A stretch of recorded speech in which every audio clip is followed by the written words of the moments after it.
हरियाणा के मंत्री महिपाल ढांडा ने फिल्म छावा की सराहना करते हुए कहा कि यह भारत के सच्चे इतिहास को उजागर करती है, जिसमें वीरता और बलिदान की कहानियां शामिल हैं, जिन्हें पहले छिपाया गया था।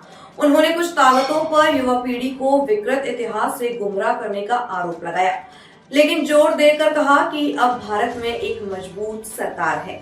एक ऐसी मूवी जिसमें शौर्य है, जिसमें त्याग है, बलिदान है, कुर्बानियों से भरा पूरा इतिहास जो हमें दिखाया नहीं गया, पढ़ाया नहीं गया, बताया नहीं गया।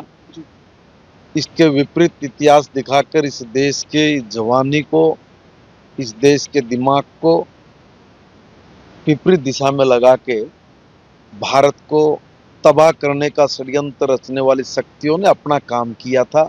मगर समय का चक्कर कभी रुकता नहीं है, पहिया घूमता ही है और देर सवेर ठीक इतिहास और ठीक जानकारियाँ उपलब्ध हो जाती हैं। जब ठीक जानकारी और ठीक इतिहास उपलब्ध होता है तो सीने से बड़ा चौड़ा होता है सीना, गर्व होता है कि हमारे बड़े, हमारे पुरोधा इस देश की मिट्टी के लिए किस तरह से अपनी कुर्बानी देते थे।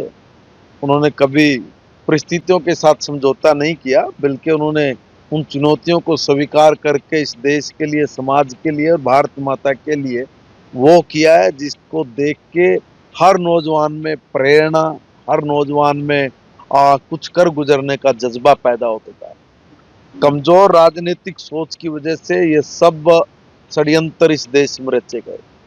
अगर हम लोग कितने भी ताकतवर हों, कितने भी बलवान हों, अगर हमारे पास अच्छे साइंटिस्ट हैं, अच्छे शिक्षाविद हैं, अच्छे हमारे पास हथियार हैं, चाहे कुछ भी कितना भी अच्छा हो, अगर हमारी राजनीतिक सोच कमजोर होगी तो हम कभी भी सक्सेस नहीं हो सकते, सफल नहीं हो सकते।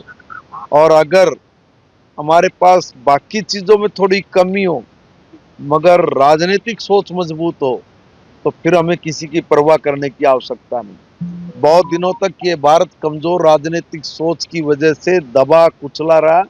आज भारत में कमजोर नहीं, एक मजबूत राजनीतिक सोच है और इसलिए सारी दुनिया के घुटने आज भारत की तरफ घुटते हुए नजर आ रहे हैं। ये बड़ा क्रांतिकारी बदलाव है। मैंने कहा समय का पहिया कभी रुकता नहीं है, इसलिए इस देश को अब अपनी ऊंचाइयों पर जाने से कोई नहीं रोक सकता। इस देश की शिक्षा पद्धति में जिस प्रकार का षड्यंत्रकारी काम करके पथभ्रष्ट करने का काम किया था, अब नई शिक्षा नई जो हमारी एजुकेशन पॉलिसी है, जो नई राष्ट्रीय शिक्षा नीति है, उसके तहत आज बहुत कुछ बदलाव होगा और वो बदलाव सत्य पर आधारित होगा। बिल्कुल करेंगे, एक बार इस विषय पे भी हम लोग बात करने वाले हैं। और देखिए मैं एक बात बताता हूँ, पहले भी 3-4 इस तरह की मूवीज आई है जिन्होंने लोगों के आंखों को खोला है, बंद दिमाग को खोला है। मैंने कहा ना, बहुत कुछ असत्य दिखाया गया।